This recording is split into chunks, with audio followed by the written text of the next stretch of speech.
1400년 역사의 맥을 이어오다가 어느 때부턴가 지금 전등 불빛이 희미하게 지금 남아있는 차에 저희들 약 20여 년 전에 인연으로 하나씩 회복하려는 그 상황에서 철불 부처님이 100년 전까지도 계셨는데 지금 현재 서울 국립용상박물관에 계시다 이제 전해 듣고 제자리로 모셔와야만이 우리 가야산 보은사의 역사가 회복되리다라고 생각을 해서 좀 꾸준히 모셔오려는 작업을 하고 있는 찰나에 저하고 또 어떻게 인연이 되려는지 한 12, 13년 전에 제가 서울에 살 때인데 종로 헌책방에서 고서적 상에서 여기 지금 유리 상자 안에 보이는 저 책이 보원사 간행된 책이 만나게 되는 인연이 생겼습니다. 사실은 내용도 어렵고 제목부터가 어려워서 10년 동안 간직만 하고 있었는데 제가 2015년부터 18년까지 미국에 갔다가 18년에 돌아왔더니 경판을 찾았다는 겁니다. 그 책을 찍어낸 경판을 찾았대요. 그래서 수소문을 해서 개심사 창고에 있는 경판을 만나게 됐어요. 그동안 수십 년간 수덕사에 살고 개심사를 수십 번도 왔다 갔다 했지만 창고 안에 그 경판이 우리 보원사 경판인 줄을 사실 몰랐어요. 눈이 떠야지 만나게 되고 알게 되는가 봅니다.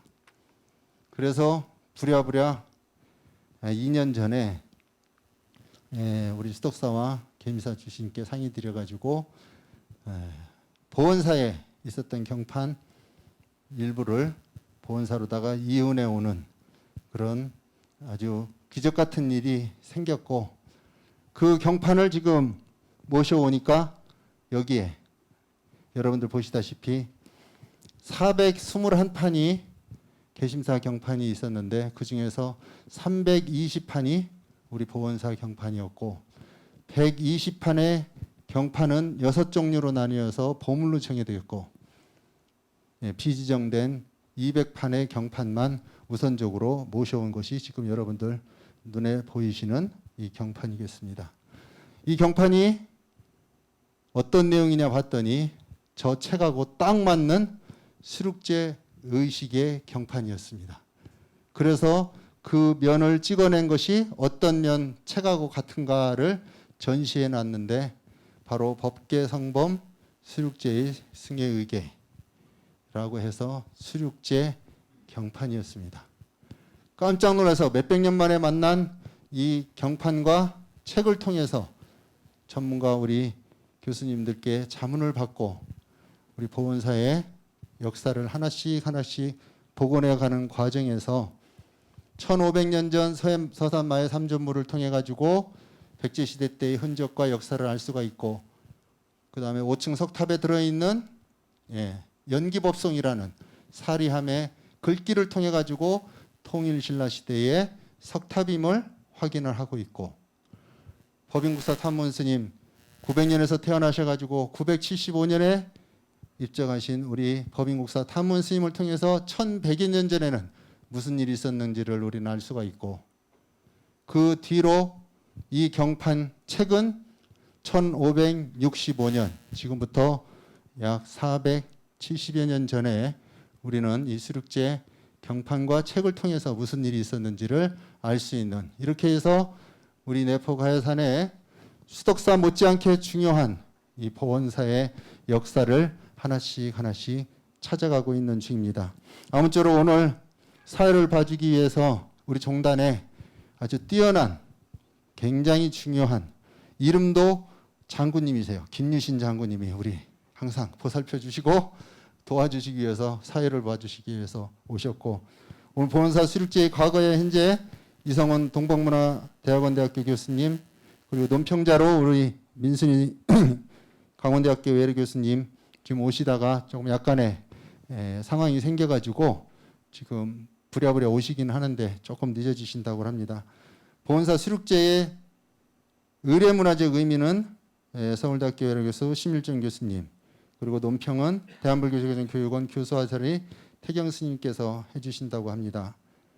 마지막 세 번째가 저희들이 지금 몇 년 안 됐지만 어렸을 때부터 저희들도 전통적으로 연부를 배워왔지만 그것이 어떠한 흐름과 또 뿌리에 근거했는지 이런 내용들을 직접 하시기도 하고 또 학문적으로다가 연구해 오신 우리 스님이 덕승총림 본말사 안채비성 연구와 이런 거를 보원사를 중심으로 연구해서 저희들에게 꼭 맞는 연구를 이번에 발표해 주시기로 하는 내포 영산대제 보유자 보명 스님이 오늘 발표를 해 주시기로 돼 있고 동국대학교 외래교수 서정매 교수님이 논평을 해 주시기로 되어 있습니다. 아무쪼록 이 자리에는 서산 향토사 연구회 우리 이영하 회장님과 아까 회원님들 오셨는데 너무 감사드리고요. 그리고 우리 종단의 그 지화장엄 대장엄 우리 선지식이신데 세상에는 아직 조금 덜 알려지셔가지고 저희들이 계속 모시고 지화장엄을 보존하고 나가고 하는 회원들과 우리 정명 스님 이 귀한 자리에 함께 어제부터 함께 해주셔서 작업도 직접 해주고 계십니다. 수덕사와 향천사 거사의 회장님들과 회원분들도 오늘 참석을 해주셨고요. 아까 그 서산시에 우리 김명호 시의원님 잠시 다녀가셨습니다. 특히 우리 강원의 학감 스님과 또 저기 마라도에서까지 오셨다는 도관 스님, 또 광사 스님과 우리 학인 스님 여러분 감사드립니다. 아무쪼록 오늘 이 성대하게 마련된 세미나 저희들로서는 귀하고 귀하지 않을 수가 없습니다. 모두 마음에 좀 우리 지역에 이런 전통 문화에 대한 유산도 많고 또 그 다음에 전승해야 될 과제도 많이 있다라는 것을 좀 배우고 느껴서 함께 오늘 귀중한 시간을 마련했으면 좋겠습니다. 감사합니다. 처음 주제 1주제에 대한 발표 후에 논평은 사회자인 제가 대신 간략하게 핵심 내용만 중심으로 읽어서 우리 참여하신 분들께 안내하고 소개해 드리는 것으로 그렇게 진행을 하겠습니다. 미리 양해를 좀 구합니다. 먼저 1주제 발표를 하겠습니다. 이 수륙제, 특히 이 보온사 수륙제의 과거와 현재라는 주제로 우리 동방문화대학원 대학교의 이성훈 교수님을 모시고 발표를 듣도록 하겠습니다. 우리 이성훈 교수님을 큰 박수로 환영해 주시기 바랍니다.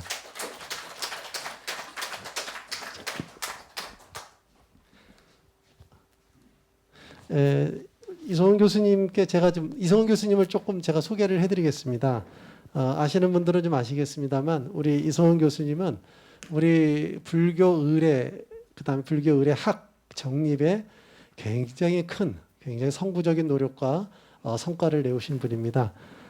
대한불교 조계종 한글 의례위원으로 활동하셨고 또 지금 불교 의례문화연구소를 설립하셔서 중추적인 역할을 지금 맡아오고 계십니다. 우리 이성훈 교수님을 다시 한번 박수로 환영해 주시기 바랍니다.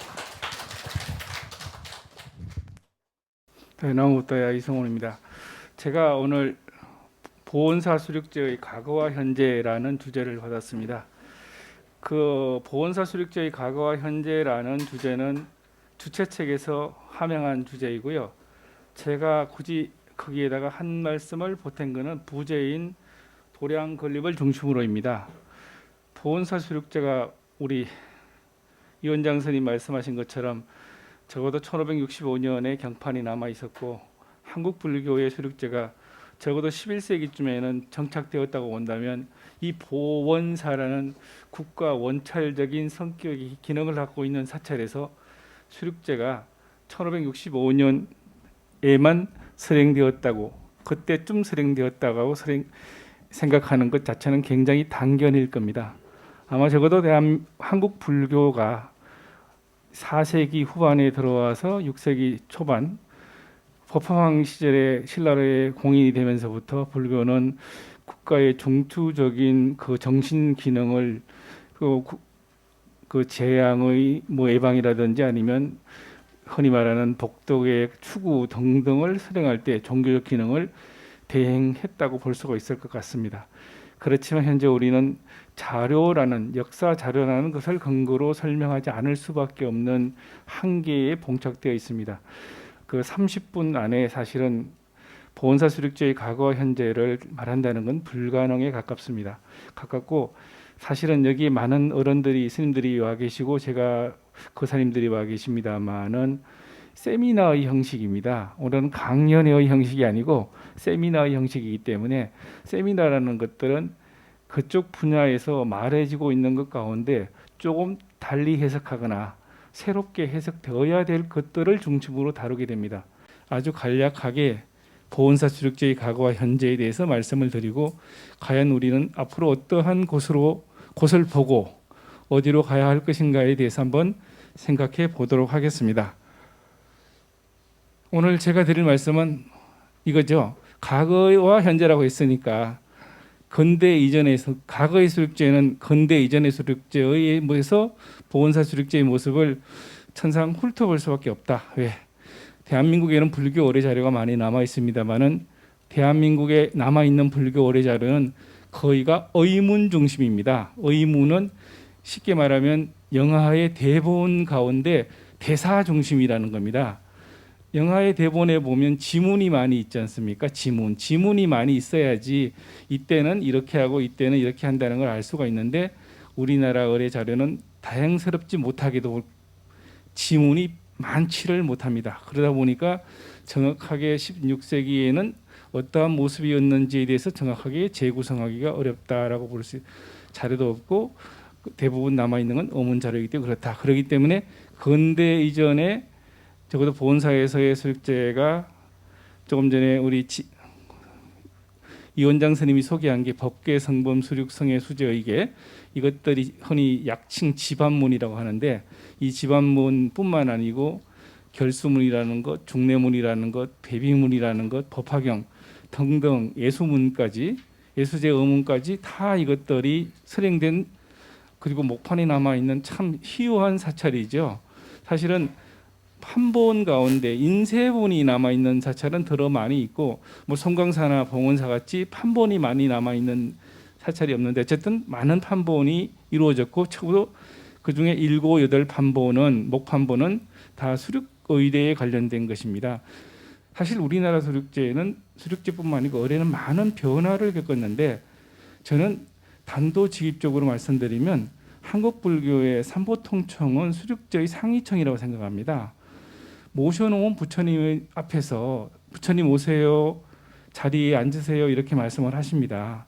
이러한 것들은 야외 설당으로 이루어질 때 하는 모습입니다. 현재 모셔놓은 부처님한테는 공양을 올리면 되죠. 오늘은 아무개가 아무 인연으로 공양을 올리게 되었습니다 라고 하면 사실은 큰 문제가 없을 겁니다. 그럼에도 불구하고 우리는 초하루 보름뿐만 아니고 낮이고 밤이고 공양을 올릴 때는 삼보통청이라는 청하는 의뢰의 공양을 하고 있어요. 또 한편으로 현재 우리가 하고 있는 삼보통청 공양은 흔히 법석이라 해서 경전을 염송해서 그 인연 공덕으로 산자와 망자가 그 공덕을 받는 그런 작법 법석 의뢰의 공양 의뢰가 일어나고 있다. 또 공양 의뢰를 조금 전에 말씀드린 통청화가 되고 있다. 삼보통청을 말하는 겁니다. 실제 그러한 모습들이 사실은 영산제와 같은 작법 절차의 모습들인데 그렇게 됐다는 거고요. 또 수륙제가 원래 수륙제는 시식의식의 가장 큰 의식입니다. 사실은 시식이 뭐예요? 음식을 여러 사람에게 나누어 주는 거예요. 음식을 왜 여러 사람이 나누어 줄까요? 그건 아주 간단하죠. 중생들은 먹지 않으면 살 수가 없기 때문입니다. 그래서 그런 시식의식이 송나라 때부터 시식의식이 수륙제에 편입되면서부터 수륙제가 시식의식이 하나로 형식화되었죠. 또 그러한 모습들이 있고 우리 또 칠칠제를 지내고 있는데 대한민국 사찰 어디를 가도 칠칠제가 거의가 지장청 중심이죠. 지장청 중심인데 원래는 시황청 중심으로 진행되는 게 칠칠제였는데 그러한 것들이 시황 건공이 49제로 형식화되어 가고 있습니다. 이러한 것들이 한국 불교 의회를 설명하기 위해서는 다양한 이야기들을 할 수밖에 없는 모습들을 갖고 있다는 겁니다. 이제 수륙 의의 또 의미가 전하라는 바뀌었다는 겁니다. 뭐에 받겠냐?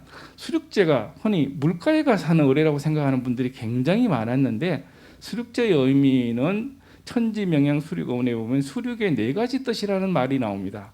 거기에 보면 수는 성인을 뜻한다면 육은 범부를 뜻한다고 합니다. 술은 청결하다고 청결을 비유한다면 육은 무명을 비유하고 수는 더러움을 벗어나는 걸 뜻한다면 육은 육도윤회를 표현한다고 합니다. 또 술은 청량함을 표현하지만 육은 불평등한 현실의 높고 낮은 세계를 말한다고 하고 물은 위에서 아래로 흐르기 때문에 제도 중생을 표현한다고 하고 육지는 생사윤회를 반복하는 걸 표현한다고 해서 수륙의 의미가 성인과 범부의 의미에서 찾고 있습니다. 전혀 일반적으로 한국 불교인들이 이해하고 있는 수륙제하고는 조금 거리가 있습니다. 그러면 수는 좋고 물은 나쁘냐? 전혀 그렇지 않습니다.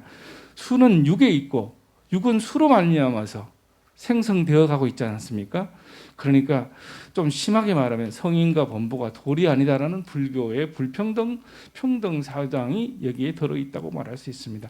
이러한 것들 속에서 오늘의 수륙제 이야기가 나올 수밖에 없다. 수륙제 의례가 많이 바뀌었기 때문에 그 말씀을 드리는 겁니다. 오늘 얘기하는 것 가운데 또 설단의 얘기를 좀 하게 되는데요. 설단의 양상이 전성이주가 무슨 말이냐면 설단 현재 보면 상단, 중단, 하단 이렇게 하고 있어요. 상단, 중단, 하단. 이게 의대의 설단, 실제 말해서 의례를 하고 있는 천지명양 수륙 어문대로 설단이 되었나요? 라고 질문을 던지면 네 하고 답을 꼬리를 흐리게 됩니다. 왜? 거기 나타나는 것들은 상단이 17단이에요. 17위예요. 17위인데 17위를 상단 17위를 써놓고 하는 수륙제는 하나도 없어요. 다 30번 걸고 합니다. 어쨌든 그 다음에 또 설행주체의 주체하. 이게 수륙제 지금 보온사 수륙제가 어쩌면 다른 여타 수륙제보다 비교적 늦게 출발하고 있지 않습니까? 늦게 출발하고 있음에도 불구하고 어쩌면 가장 자신 있게 자신들의 정체성을 찾을 수 있는 곳이 설행주체의 주체합니다. 수륙제의 설행주체는 누구냐면 제주 있죠. 제주. 설판제자라고 하죠. 설판제자들이 제주인데 이 설판제자의 청에 의해서 수륙제가 해수가 대체는 본사주지겠죠. 당사주지인데 해수가 됩니다. 그분들이 중심이 돼서 해를 이끌어갑니다. 근데 많은 수륙제는 요즘 와가지고 이제 주지스님들이 이제 수인 법사 역할을 주로 하시거나 일례 법사를 하시는 데서 역할을 찾고 있습니다만은 명확하게 말하면 수륙제의 10개의 손이 이러한 것들의 주체는 제주와 해수입니다. 이분들이 중심이 되되 어산과 어산 작법성들은 어떤 역할을 하냐? 이분들의 마이크를 대변합니다. 왜? 우리가 애국가를 부를 줄 알지만 조수민이 유명한 가수를 불러서 애국가를 부르듯이 우리 의례를 더욱 장엄하게 하고 있는 모습들이죠. 시계가 저기 있네요. 과거와 현재의 수륙제 간극의 문제가 있다는 겁니다. 그래서 그 사이가 있다. 과거의 보온사 수륙제는 근대 이전 수륙제에서 양상을 찾고 현재의 보온사 수륙제는 현행 수륙제에서 보완을 추구하겠다라는 게 제 얘기의 특징이고요. 근대 이전의 수륙제는 대체로 4가지 정도의 특징을 가지고 있다고 말씀드릴 수 있다. 첫째는 어문을 선택해야 한다. 왜 보온사에 7종에 이르는 수륙 어문이 있느냐 하면은 그날 수륙제의 상황에 따라서 집안문을 하든 결수문을 하든 예술을 하든 또 운수단을 하든 상주건공을 하든 이런 걸 택했는데 택하기 때문에 다 있어야 되는 거예요. 그래서 대부분의 수륙 어문 가운데는 중례문이나 결수문은 특히 동시에 간행되는 경우가 많습니다. 또 설단의 체계성은 내가 모시는 분들은 자리를 마련해야 된다는 얘기예요. 우리 어문에서는 누구 모신다고 말씀을 해놓고 실제는 자리가 없어 보세요. 얼마나 서운하겠어요. 이건 A도 아닐 거 아니에요. 의례입니다. 의례. 의례를 한다면서 A가 아니라면 어떻게 되겠어요? 비례가 되겠죠. 아니야만 못하겠죠. 오라고 해놓고 이놈들이 말이나 오라고 해놓고 앉을 자리도 마련을 안 했어. 얼마나 황당합니까? 이런 것들을 의문, 대사로 말하고 있는 말과 실제 내가 하고 있는 행위가 일치되어야 하는데 수륙제 이게 보온사 수륙제는 그것을 하려고 무던히 애쓰고 있다고 보여집니다. 그다음에 설행의 분별성이라는 얘기는 설행을 할 때 그것이 어떤 행위를 하는 사람들이 나눠서 한다는 거예요. 오늘날 사찰에 가면 소임이 있지 않습니까? 우리나라 보면 지금 수륙제 도량 가면 다 잘 보시면 알지만 용상방이란 말을 붙여놓습니다.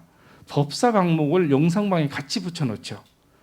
그렇지만 1723년 그 마곡사 판본 수륙 범엄산 모집에는 법사 방목을 따로 써놓고 있습니다. 그건 따로 했다는 거예요. 대령할 사람 대령하고 시식할 사람 시식하고 상단할 사람 상단하고 중단할 중단했는데 그 얘기는 지금처럼 하나의 수륙 의뢰 팀이 전체 수륙 의뢰를 끌고 가는 의뢰의 모습이라고 과연 할 수 있지 있기가 힘들 것 같습니다. 그런 것들을 설행의 분별성이라고 말을 할 수 있을 것 같고 대행의 명료성이란 말인데 이 얘기는 본문에서 다시 하겠습니다.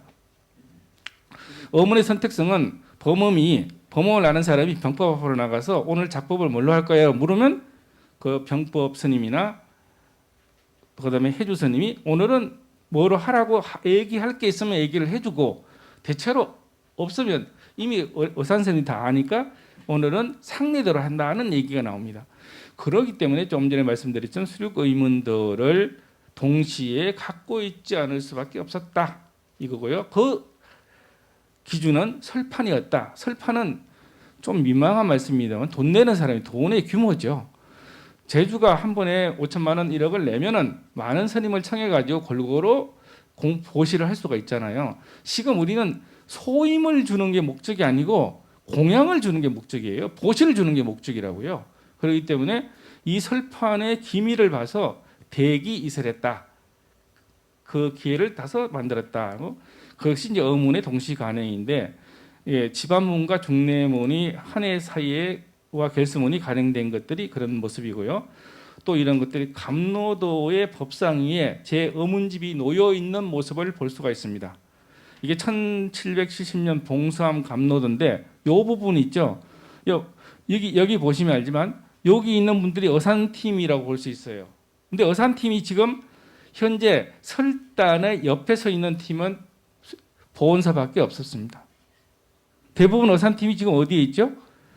제자들의 앞에서 부처님을 향하고 있어요.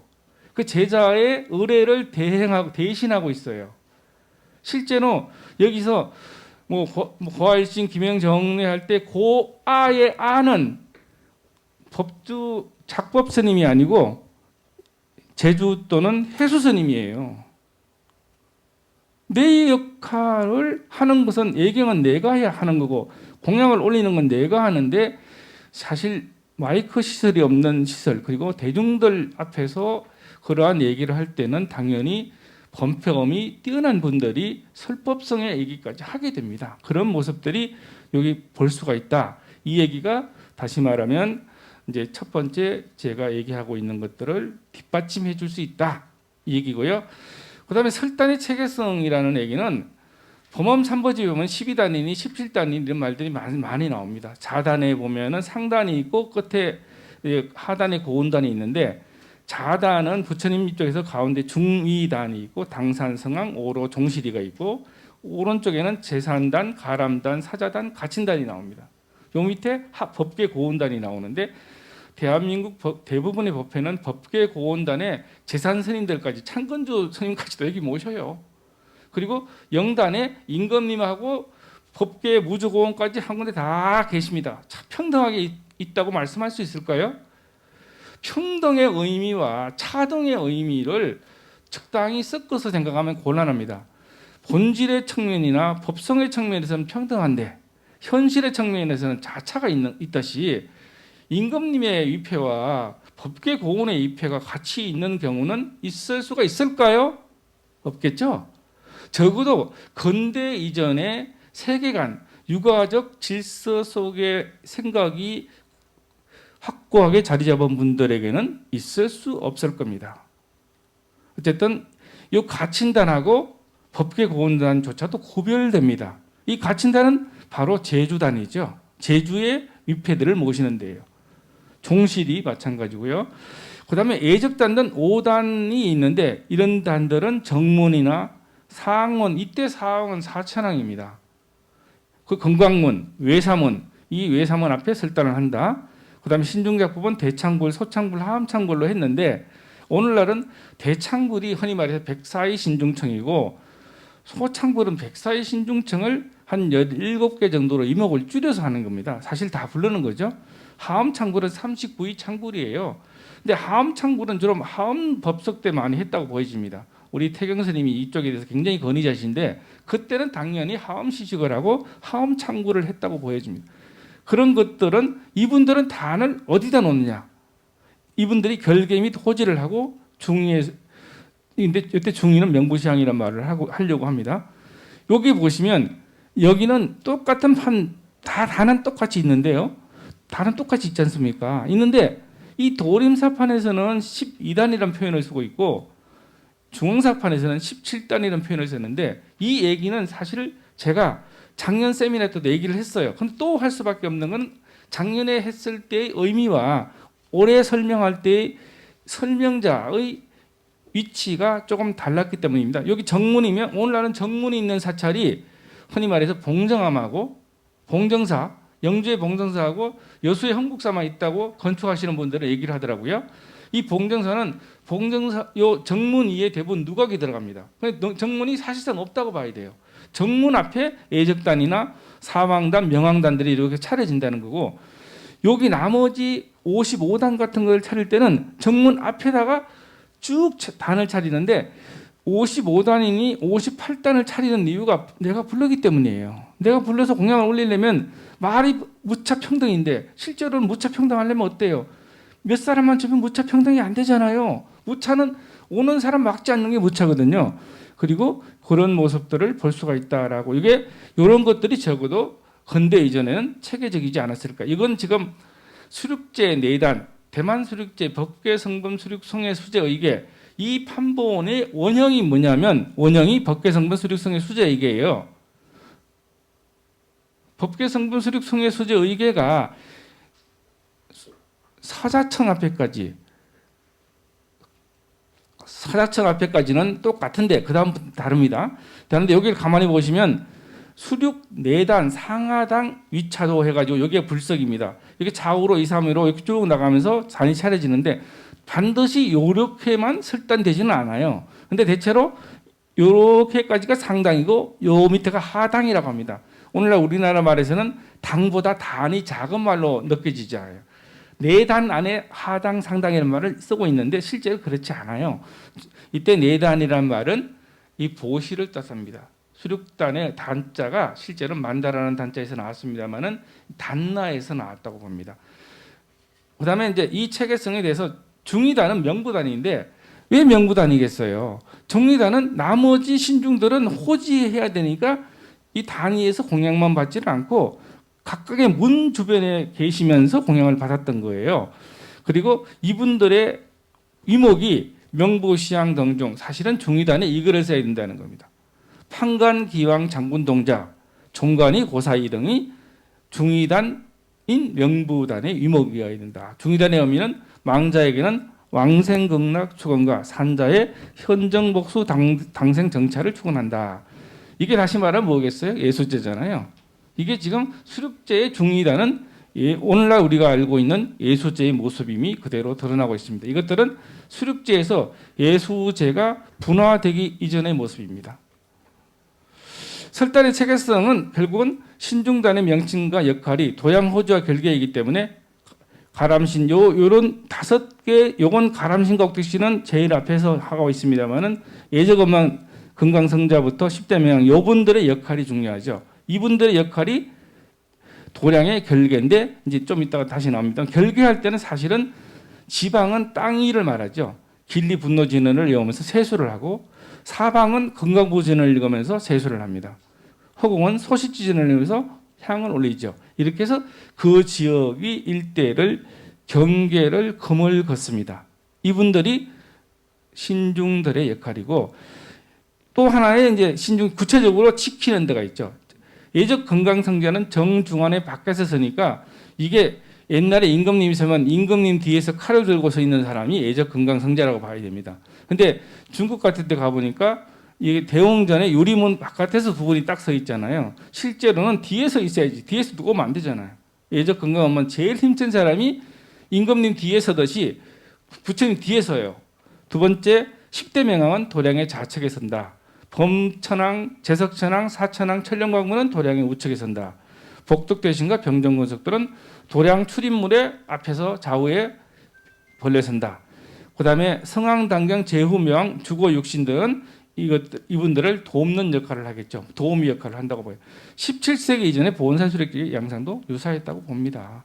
세 번째, 설행의 분별성은 무슨 말이냐면 상단, 이제 중단에 사단, 사자단, 고단, 마단 이런 역할이 지금 조금 전에 이게 마곡사의 법사 방목에 나오는 말인데 이런 얘기들은 사실은 시식이니 연관 대령은 오늘날 어뢰의 명칭으로 이해하고 있습니다만은 예전에는 소임의 명칭으로 이해할 수 있습니다. 헌식이니 이런 것들이 어문에 그리고 또 하나는 어문이 오늘날은 대부분 수력제가 결수어문이나 중례문을 바탕으로 각자의 설행본이라는 걸 만들어 쓰고 있습니다만은 실제 과거의 전통에서는 결수문으로 하게 되면은 신시에 시작하고 중례문으로 할 때는 미시 2시에 시작하고 4시에 시작합니다. 그럼 대례문으로 할 때는 아침에 시작하죠. 왜? 의례가 길기 때문에 빨리 시작하면 그래야만이 다음 날 축시 2시 전에 의례가 끝나게 됩니다. 그래서 70년대까지 우리나라 의례는 다 밤에 했다고 합니다. 어른 스님들이 다 한결같이 얘기하고 의례문도 그렇게 돼 있어요.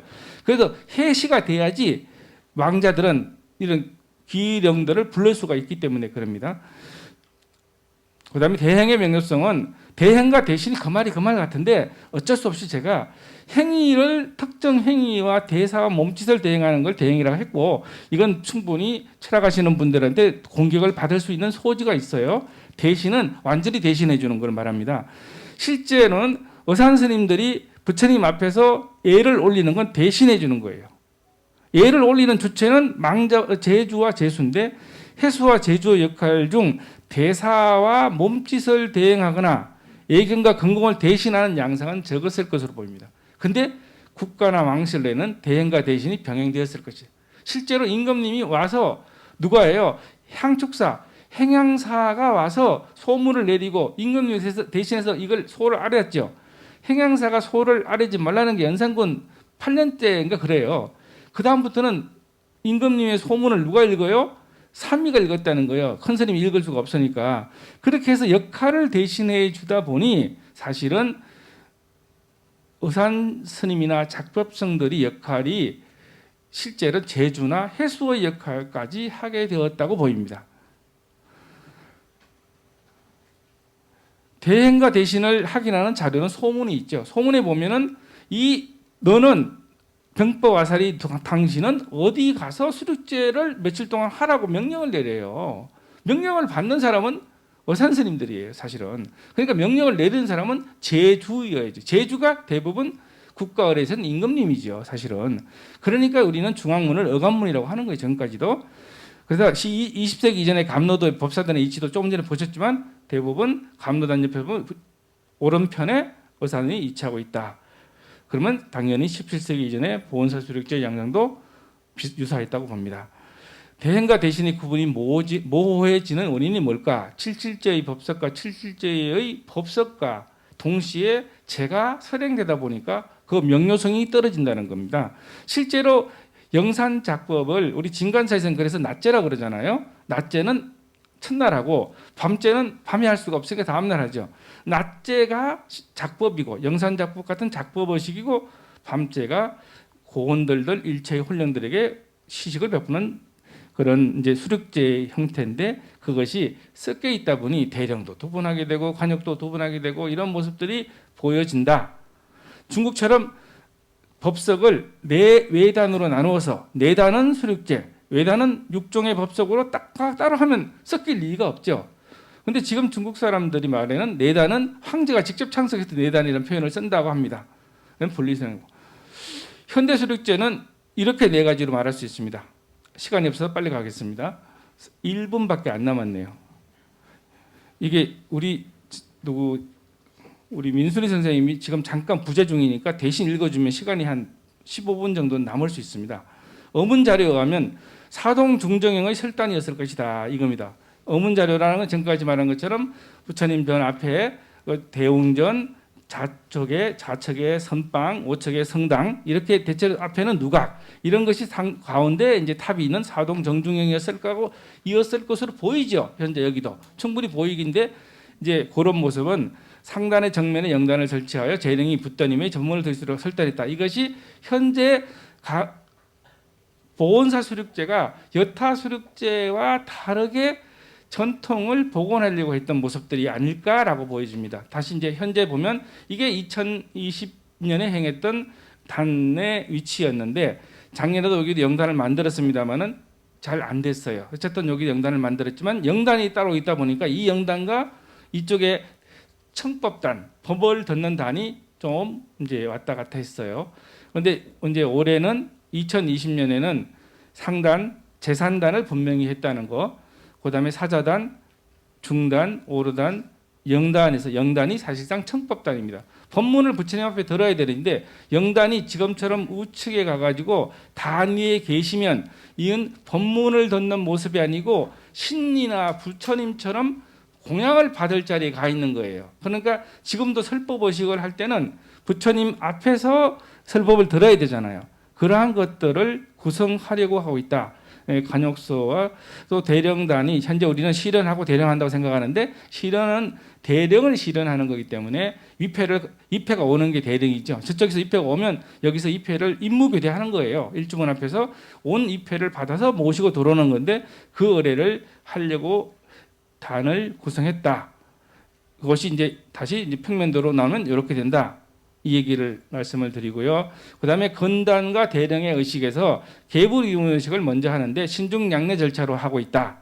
이건 무슨 말이냐면 신중작법이라는 현재의 그 모습이 아니라 전통 신중청을 통해서 이걸 계불이운을 하고 나서 예불을 하면서 이때 도량 엄정도 같이 하고 있다라는 것을 하는데 이 의식의 의무는 사실상 설주이운인데 계불이운과 설주이운이 섞여 있어요. 현재 우리 한국 불교는. 근데 의례만 달리 돼 있지. 이건 18세기 모습이죠.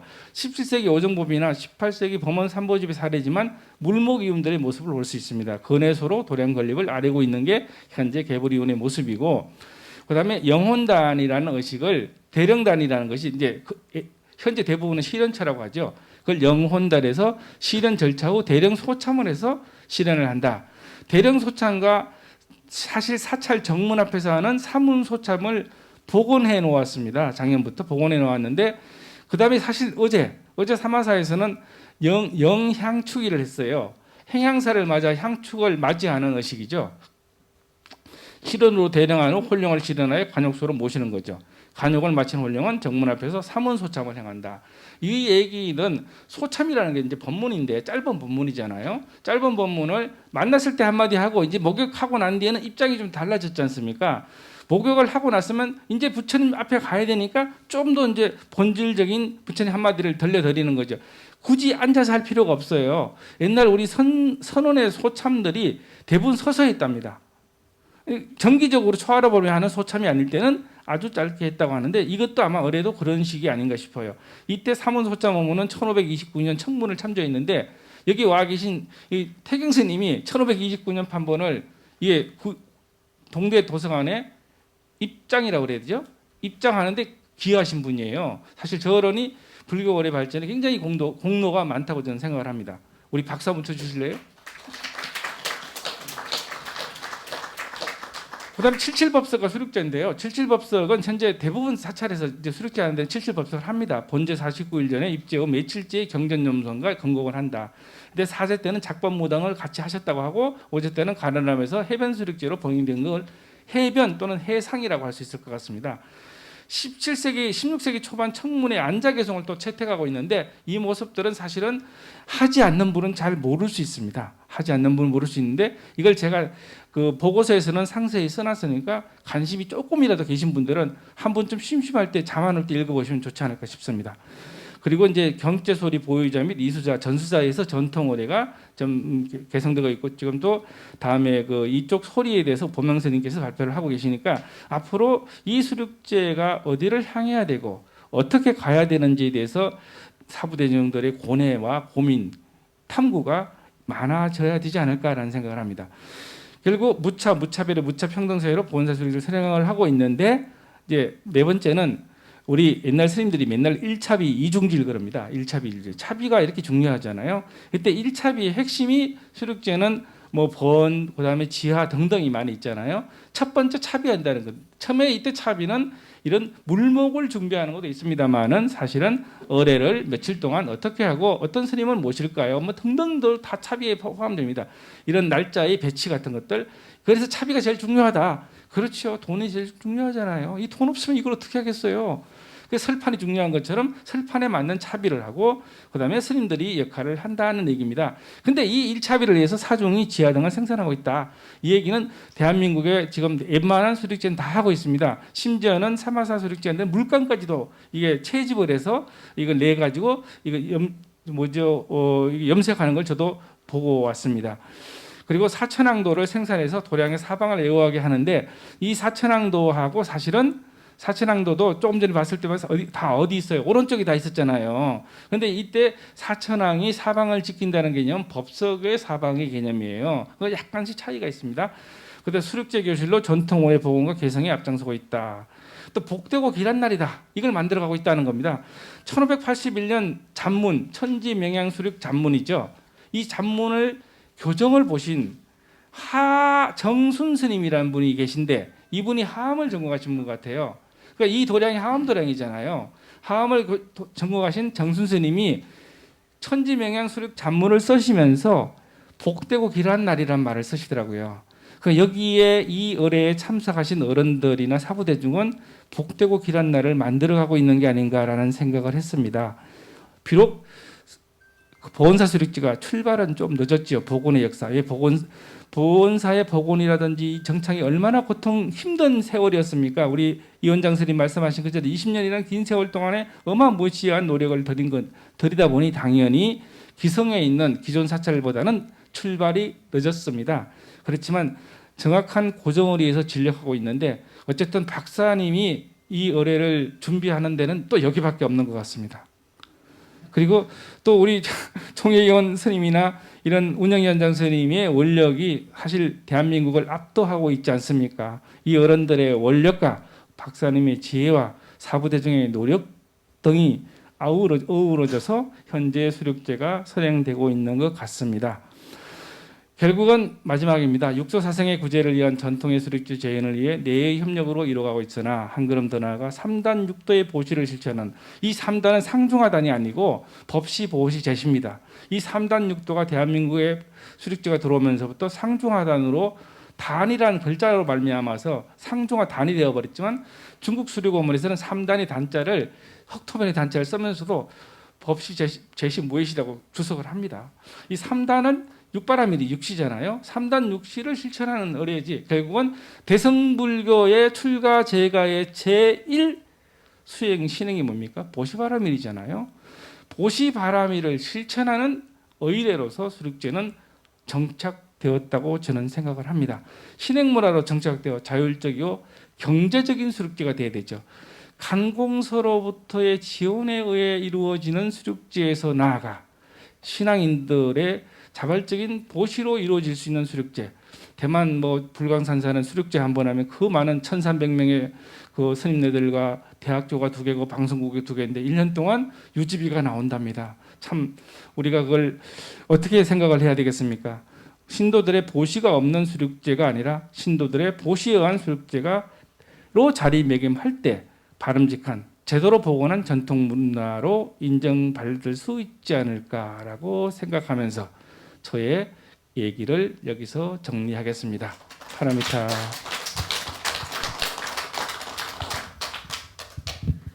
제가 그 논평문의 핵심 내용만을 이제 대신 대독해서 들려드리도록 하겠습니다.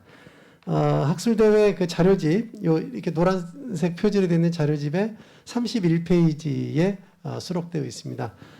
내용 중에 그 앞부분은 지금 굉장히 그 다 알 수 있는 내용이어서 생략을 하고 31페이지 제일 아랫줄, 그 아랫줄부터 제가 읽어드리도록 하겠습니다. 선생님께서는 작년에 세미나에서도 보온사 판과 의문의 의례적 분석이라는 주제로 다음 장입니다. 발제를 해주시어 16세기 불교 의례의 재현과 그 의문들의 특성을 확인하시고 특히 보온사에서 수륙 의문이 개간된 사실의 의미와 가치를 되새겨 주신 바가 있습니다. 오늘은 보온사 수륙제의 재현 그 자체에 주목하여 말씀해 주심으로써 향후 보온사 수륙제가 불법의 의미를 더욱 깊이 있게 갖추며 여법하게 진행될 수 있도록 도움을 주신 것으로 이해합니다. 특히 16세기 보온사 수륙제 설행의 실상에 대한 자료가 거의 전무한 상황에서 여러 전통 의궤 자료를 토대로 과거 수륙제의 양태를 의문의 선택성, 설단의 체계성, 설행의 분별성, 대행의 명료성 등 4가지 요소를 중심으로 정리하고 오늘날 재현되고 있는 보온사 수륙제의 양상에 대해서 수륙도량의 공간적 특징, 건담과 대령의식, 77법석 재현의 의미, 자율적 1차 비정신 등을 측면에서 재현하셨습니다. 과거 수륙제 설행의 특성을 바라보는 세심한 안목에 전적으로 동의하며 현행 보온사 수륙제에 대한 다양한 재현에도 공감합니다. 평자는 특히 본문에서 거론된 현행 보온사 수륙제의 77법석 재현이 한국 전통 수륙제의 전통과 특성을 계승한다는 점에서 대단히 의미 있고 지속할 만한 가치가 충분하다고 생각합니다. 또 지화와 번, 꽃 등을 준비하는 데 보온사 불자 대중이 몸소 참여하는 것은 사부대중 전체를 중시했던 불교 공동체의 전통을 현대 민주주의 가치에 더욱 적합하게 변형한 사례로 평가합니다. 수륙제를 준비하는 과정에서 수륙제 교실을 개설하여 수륙제의 의미와 가치와 함께 의식 절차 전반에 대해 실무적 이해를 높인 것 또한 보온사 수륙제의 몹시 훌륭한 점으로 평가합니다. 이 2가지 사항은 현행 보온사 수륙제의 대표적인 특장점을 꼽을 수 있을 뿐만 아니라 향후 한국 불교의 전체가 다 같이 주목하고 마땅히 받아들일 점이라고 생각합니다. 다만 수륙도량의 공간 배치에 대해서는 보온사의 공간적 특징과 시의적 편의성을 따르는 것도 무방하다는 생각입니다. 전통은 그것이 발언한 본래 의미를 따르는 것도 중요하지만 시대의 흐름과 함께 융통성 있게 변화하여 발전한 것이기도 하기 때문입니다. 이성훈 선생님의 재원과 제 논평에 대한 보온사의 판단과 의지가 남았을 뿐입니다. 제가 대신 읽어드렸고요. 이 논평에 대해서 혹시 발제자님께서 추가로 또 뭐 말씀하실 내용이 없으시면 1주제 발표를 마치도록 하겠습니다. 네, 큰 박수로 환영해 주시기 바랍니다. 수고하셨습니다.